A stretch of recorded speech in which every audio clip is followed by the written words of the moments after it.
¿Qué tal amigos? ¿Cómo están? Un gusto poder saludarlos a cada uno de ustedes. Iniciamos un nuevo año, de paso un feliz año a cada uno de ustedes, pero queremos ahora poder estudiar la lección de escuela sabática, iniciar un nuevo semestre y con la bendición de Dios seguir aprendiendo un poquito más. ¿Qué les parece si antes de iniciar el estudio de la lección hacemos una plegaria de oración? Vamos a orar. Querido y amante Señor, queremos darte gracias por tu palabra y queremos que tú puedas dirigirnos. Danos de tu espíritu, danos comprensión. Te lo pedimos, Señor, por amor de Jesús. Amén. Pues bien, la lección de este trimestre eh, es una lección que está asociado a las vivencias paulinas, a las vivencias de Pablo, cómo es que él llevó su ministerio y qué es lo que él tuvo que enfrentar a la misma vez. La lección para esta semana que ya ha terminado, lleva por título Perseguidos pero no olvidados. Bueno, este 3 de enero vamos todos en la escuela sabática a recordar un poco las peripecias que Pablo enfrentó, las circunstancias bastante complicadas que él tuvo que afrontar, pero creo que una de las cosas que contribuyeron también para que la iglesia pueda despertar en su momento y no deposite todo el esfuerzo solo sobre una persona. Bueno, vamos a comenzar nuestro estudio, ¿les parece? Vamos ahora a ver un poquito cómo hemos organizado la lectura de la lección para este fin de semana. Bueno, la lección nos presenta esta serie de versículos, 7 versículos, como ustedes pueden apreciarlos allí. Efesios 3.1, 2 de Corintios 7 al 12, Hechos 9 al 16, Filemón 1:5 al 16, Colosenses 4:9, Filipenses 1:1 al 3 y Colosenses 1 al 1 y 2. Bueno, estos 7 versículos tienen 3 puntos en común. En primer lugar, que estos 7 versículos hablan de un mismo individuo, y el individuo es Pablo en este caso, pero Pablo estando preso en sus prisiones, digámoslo de esta manera. A la misma vez, estos textos hablan acerca de la soberanía de Dios en medio del sufrimiento, o en el sufrimiento. Y 3, estos textos también aluden a la transformación de relaciones humanas dentro del Evangelio. Bueno, la lección introduce hablando de 2 epístolas en esencia que hablan de las prisiones de Pablo, en este caso Filipenses y Colosenses, pero también alude a Efesios y Filemón para, digamos, integrar el pensamiento más amplio de este estudio. Estas epístolas, que se cree que fueron escritas por Pablo mientras él estaba en prisión, fueron redactadas posiblemente entre el año 60 y el año 62 después de Cristo. Bueno, por lo menos ese es el consenso a entender entre algunos estudiantes de la Biblia. Bueno, hemos distribuido la lección en 4 partes. Pablo, prisionero de Cristo, le hemos dado un enfoque de identidad, o es lo que podemos apreciar allí. 2, fragilidad humana, poder divino, dándole un enfoque de teología del sufrimiento. 3, el Evangelio transforma relaciones, como el impacto social. Y 4, la iglesia avanza aún en la adversidad, que es el aspecto misional de la misma. La lección inicia con un versículo en realidad ampliamente sugestivo y motivador, que nos debe llevar a una profunda reflexión. Regocíjense, dice, y está en imperativo, regocíjense en el Señor, siempre, ¿no? Siempre. Repito, dice, una vez más, regocíjense. La manera imperativa en la que el apóstol Pablo termina por enfatizar esta conducta, esta actitud del cristiano frente a las diversidades de problemas que podamos tener, es algo importante, porque también el apóstol Pablo no nos está diciendo que nos alegremos en el problema. Nos alegremos, dice Pablo, a pesar del problema, sino que encontremos como motivo de gozo o ámbito de gozo al Señor, a Cristo. Y esto creo que es algo muy importante que nosotros vamos a recordar en este estudio de la lección de la escuela sabática de este fin de semana. Nuestro primer subtítulo presenta aquí a Pablo como prisionero de Cristo. ¿Y cómo es que nosotros podemos encontrar un asunto de identidad aquí? Bueno, la identidad son rasgos o elementos característicos de, sea de una persona, de un producto, de alguien o algo que lo hace, digamos, único o apreciable ampliamente. Pablo tiene una característica en esta parte bastante interesante. ¿Por qué? Porque él, en los versículos, por ejemplo, de Efesios 3:1 y Filipenses 1, del 1 al 3, utiliza una expresión muy recurrente que es prisionero de Cristo Jesús, ¿no? En ambos textos, él utiliza esa expresión, muy similares, porque Filemón, aunque utiliza una expresión distinta, pero al final es lo mismo, prisionero de Jesucristo. Pablo lo que está haciendo aquí es señalar o enfatizar propiamente que él no es un prisionero de las circunstancias, no es un prisionero de Roma, no es un prisionero, digamos, de los lamentos, del mal venir. Él asume que es un prisionero de Cristo. Y aquí es donde nosotros podemos entender el tema de la identidad de Pablo. ¿Por qué? Porque una identidad cristiana no se determina por las circunstancias externas. Es decir, yo no voy a esperar que me pasen cosas malas para demostrar que soy verdaderamente cristiano. O, al contrario, no voy a ser un buen cristiano mientras no me pase nada malo. Y ese es un problema grande, ¿no?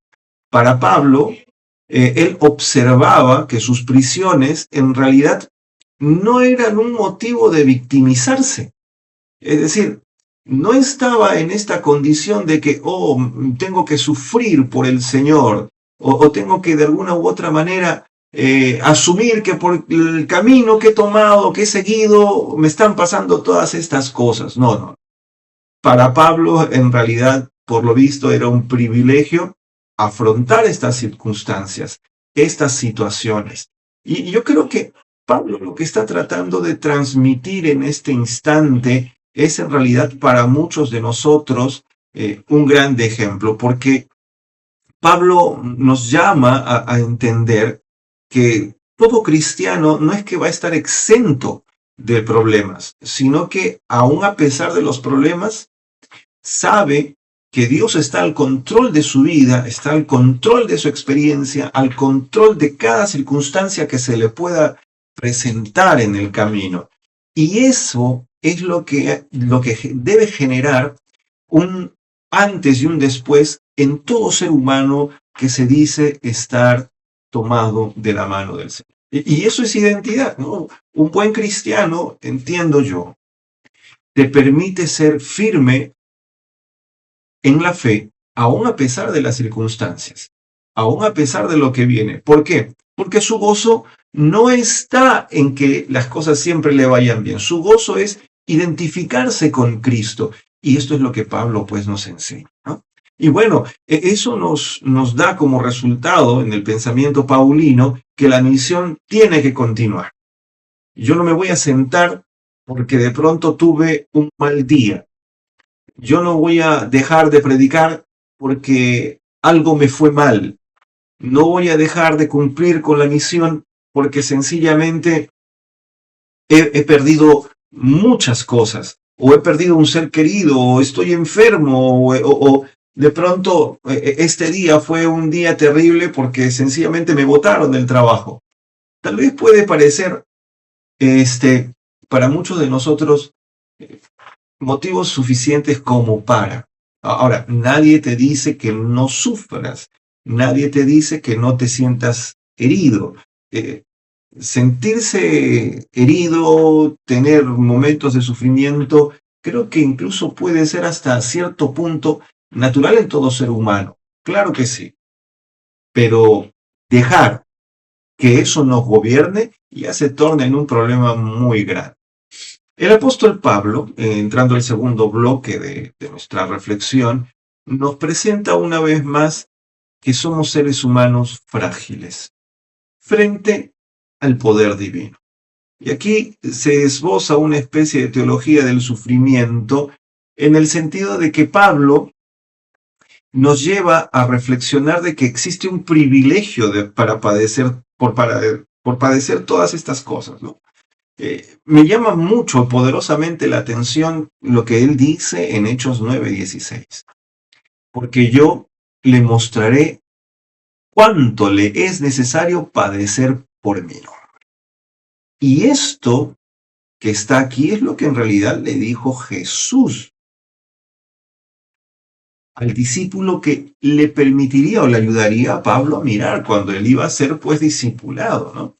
Ahora, esto nos lleva a pensar a muchas cosas, ¿no? O sea, es necesario que usted sufra, es necesario que usted la pase mal para ser verdaderamente cristiano. Yo creo que exactamente así no, pero recordemos que en el principio, cuando comenzaron los discípulos a la predicación del Evangelio, las situaciones no eran tan fáciles. Y en cierta manera hay dos luchas, pienso yo. Una de aquellas luchas, y la que es más difícil, es la lucha que uno tiene contra sí mismo. Es la lucha contra el yo mismo. Y esto es aquello que no nos permite avanzar en el transcurso de nuestra experiencia cristiana. Y por el otro lado, obviamente, la otra lucha que aparece son las cosas que acaecen nuestro constante vivir.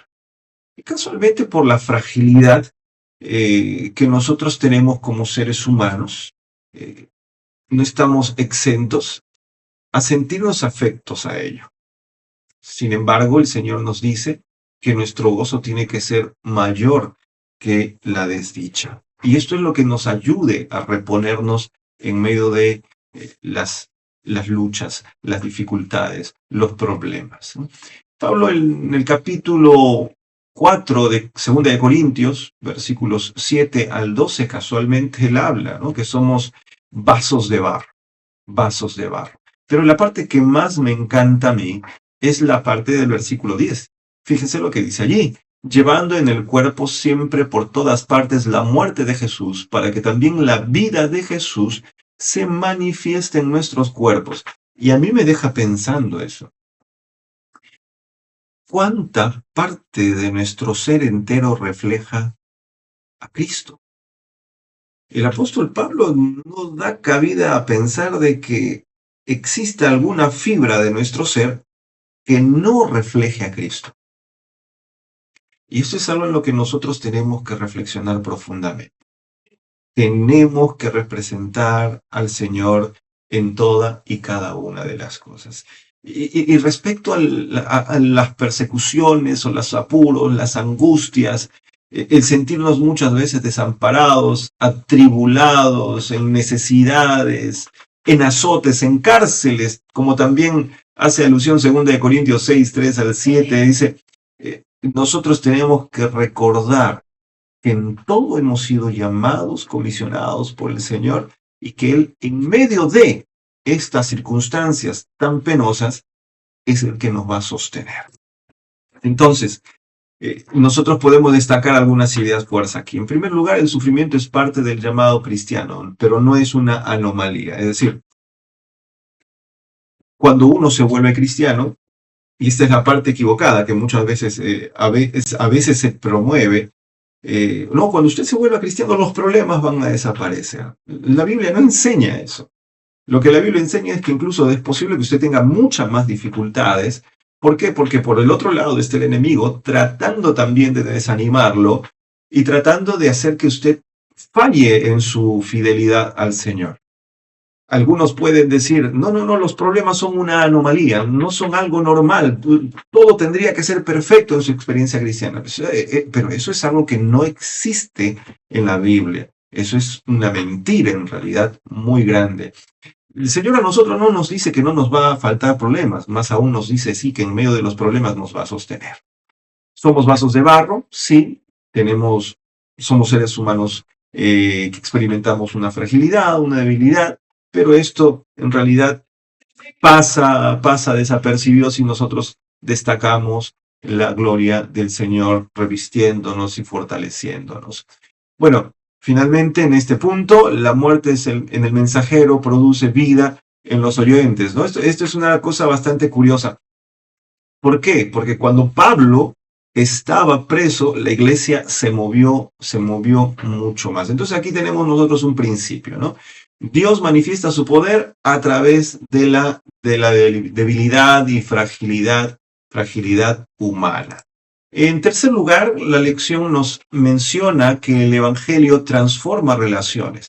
Y aquí en esta parte nosotros tenemos una serie de textos que nos hablan de un impacto específico. Y estamos hablando de pronto de Onésimo, estamos hablando de Filemón, quienes tenían una relación amo y siervo o amo y esclavo. Filemón, uno de los personajes que cobra un papel importante en la lección de esta semana, nos hace reflexionar sobre cuál debería ser nuestra concepción, digamos, para con las personas que nos rodean cuando el Señor ingresa a nuestros corazones y cómo es que de pronto nosotros debemos comenzar también a mirarlos de aquí en adelante. Y eso por un lado, ¿no? Tanto por el que somete como por el sometido, por el esclavo como por el que esclaviza. ¿Por qué? Porque eso también habla de la fibra cristiana espiritual que va gobernando la vida de toda aquella persona. En ese sentido, aquí hay una idea central en realidad. Y esta idea es que el Evangelio no solamente salva individuos, transforma vínculos humanos. Y esto, hermanos queridos, es importante. Cuando a veces nosotros discriminamos, clasificamos, hacemos grupos elitistas, estamos yendo en contra de este principio, podríamos decir, de poder mirar o mirarnos entre todos como hermanos, ¿no? Aquí es un asunto que tenemos que tener bastante claro porque la fe redefine en realidad nuestros pensamientos, las categorías sociales se pierden, ya no hay estatus, no hay poder, no debería haber poder ni jerarquía al respecto, porque ante los ojos de Dios en realidad todos somos iguales, somos hermanos. Y Pablo actúa, en este caso, incluso hasta como mediador, reconciliador, desde la cárcel. Ojo con eso. ¿Eso qué quiere decir?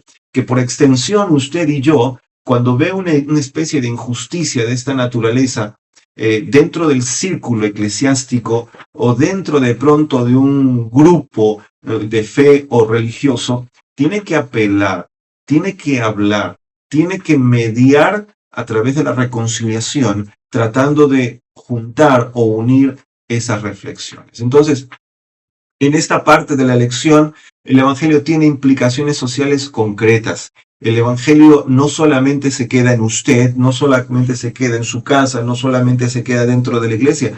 El Evangelio también se extiende afuera de la iglesia, tiene un impacto social, tiene un impacto en la comunidad. Y esto es algo que usted tiene que comprender porque esto va a permitir que el Evangelio también llegue a muchas más personas. Yo he visto gente que no quiere vincularse con otras personas. No le estoy diciendo a usted que no haga o que haga, perdón, lo mismo que otros hacen, que no son de la fe, sino lo que le estoy diciendo a usted es que pueda dar testimonio a través de su experiencia cristiana. Finalmente, en el punto número 4, vemos que la iglesia avanza aún en la adversidad. Y Hechos, el capítulo 16, versículos 6 al 12, da algunas pinceladas bastante interesantes de la participación del Espíritu Santo a través de todo este proceso. Tal vez la parte que más me llama la atención o me gusta es cómo que el Espíritu Santo actúa, y aquí se ve pues su autonomía, su capacidad única e individual de dirigir a la iglesia. No estamos hablando de una energía, estamos hablando de un ser, obviamente con capacidad de dirección. ¿Y cómo es que aquí, miren el verso número 6, y atravesando Frigia y la provincia de Galacia, les fue prohibido por el Espíritu Santo hablar la palabra en Asia, Y cuando llegaron a Misia, intentaron ir a Bitinia, pero el Espíritu no se lo permitió. Y pasando junto a Misia, descendieron a Troas y se les mostró a Pablo una misión de noche, un varón macedonio que estaba de pie y rogándole y diciéndole, pasa a Macedonia y ayúdanos. Solamente para que ustedes puedan percatarse de la ruta, ¿no? De la ruta. Fíjense aquí en la parte inferior está Jerusalén, Pablo sale, comienza a hacer su recorrido. Dice el texto que va atravesando Frigia y la provincia de Galacia. Acá está Galacia, Frigia está un poquito más acá arriba, y es en ese camino, en esa ruta que, digamos, Pablo está atravesando o está avanzando, que reciben esa visión, ¿no? Llegando, dice, a Misia, el versículo 8 dice, y pasando junto a Misia, descendieron a Troas, ¿no? Está acá Misia, aquí está Troas, y bueno, ahí es donde el apóstol recibe la visión. El versículo 11 dice, zarpando pues de Troas, aquí está Troas, vinimos con rumbo directo a Samotracia. Aquí Samotracia es una pequeña isla que está aquí en esta parte. Ahí se detuvieron y después fueron, dice, hasta Neápolis, que está aquí. Y terminaron, donde dice, en Filipos. Pablo no siguió el camino, no avanzó más allá en Macedonia. Se quedó en Filipos. ¿Por qué se queda en Filipos? Porque Filipos era un lugar muy especial, podríamos decirlo así, que Filipos era un puesto de avanzada y algunas razones había. Era una ciudad muy especial. Poseía el título de ius Italicum, el derecho legal más alto fuera de Italia. Tanto era el privilegio que toda persona que nacía en Filipos era considerado como un ciudadano romano. Tenía, o cerca de ella, atravesaba la famosa Vía Ignacia, que era una especie de autopista que conectaba Roma con el Oriente. Así que Filipos era una ciudad pues especial. Además de eso, se hablaba latín en ese lugar. Y bueno, allí es donde Pablo estratégicamente se queda. Y allí es donde termina haciendo ciertos contactos, como el que hizo con Lidia, quien sería, digamos, una persona que a posterior apoyaría económicamente también el ministerio de Pablo. Desde Filipos también se extendería el evangelio hacia Tesalónica y Berea. Entonces, fíjense que Pablo era una persona muy hábil también evangelísticamente hablando, y logró a través de eso ampliar la zona de avance. La lección también nos habla acerca de Colosas y que también esto es producto, digamos, del trabajo paulino. Lo cierto es que Pablo jamás pisó Colosas, pero sí pisó Éfeso. Y Éfeso fue visitado por Pablo por lo menos en 2 ocasiones. Una más breve que la otra. Y es en la segunda ocasión, tercer viaje de Pablo, si no me equivoco, que él termina por evangelizar al famoso Epafras y también a Filemón. Éfeso era una ciudad bastante desafiante, porque en Éfeso existía el culto a Artemisa, ¿no?, que dominaba la vida económica y religiosa. Casualmente la lección de esta semana hace alusión a unas monedas, y decía, en las monedas se pueden ver, digamos, la razón por la cual había mucha idolatría. Y bueno, y es que las monedas no solamente llevaban acuñadas el rostro del emperador, no solamente llevaban frases, sino que también llevaban elementos religiosos que se vinculaban con la economía, y esto estaba pero muy impregnado en las monedas de Éfeso. Bueno, la iglesia avanza aún en la adversidad. Fíjense lo que dice aquí en este texto de Filipenses 1, 12 al 14. Quiero que sepáis, hermanos, que las cosas que me han sucedido han redundado más bien para el progreso del evangelio. Pero ¿por qué dice Pablo esto? El versículo 14 lo dice claramente. Dice, y la mayoría de los hermanos cobraron ánimo en el Señor con mis prisiones y se atreven mucho más a hablar la palabra sin temor. Yo creo que lo que el apóstol Pablo destaca aquí, tanto en estos textos como en Hechos 9:16, es una lección grande que nos permite comprender que las personas en realidad tenemos una labor que cumplir de predicar el Evangelio y que éste no puede estar solamente sobre los hombros de uno. La idea central entonces es que Dios usa la diversidad la adversidad, perdón, como plataforma misionera. Y, y esto nos permite observar en el ministerio de Pablo que aun a pesar de las prisiones que él vivenció, esto también sirvió como aliciente para impulsar el evangelio a través de los hermanos de iglesia. Despertó a la iglesia. Otros creyentes se fortalecen y anuncian con mayor valentía. Y el sufrimiento del apóstol tiene un efecto curiosamente multiplicador. Miren, que la lección de esta semana nos llama pues a una reflexión muy profunda al respecto. Y yo creo que de alguna manera nosotros podemos lograr encontrar este mensaje bastante claro. Algunas citas de Ellen G. White brevemente para que usted pueda tener en consideración esta de los Hechos de los Apóstoles, las páginas 168 y 169. Yo he destacado algunas palabras allí, están resaltadas. Voy a tratar de ser breve con esto. Pero nos dice respecto al apóstol Pablo, Ellen G. White dice respecto al apóstol Pablo que él tenía una profunda responsabilidad por los que se convertían por sus labores. Por encima de todas las cosas anhelaba que fueran fieles para que yo pueda gloriarme en el día de Cristo, decía él, que no he corrido en vano ni trabajado en vano. Temblaba por el resultado de su ministerio. Y bueno, esto nos lleva a pensar de que la labor de Pablo era muy sistemática. Comenzaba en nuestro lenguaje con el estudio bíblico, seguía con el discipulado, avanzaba con el bautismo, continuaba con el sostenimiento, la conservación y se prolongaba con la idea de ver o asistir a estas personas incluso a lo largo de toda su experiencia de fe.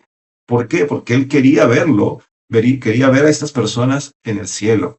Otra cita de Ellen G. White, también en el mismo libro, dice: así, aunque aparentemente ajeno a la labor activa, Pablo ejerció más amplia y duradera influencia que si hubiese podido viajar libremente de iglesia en iglesia como en años anteriores.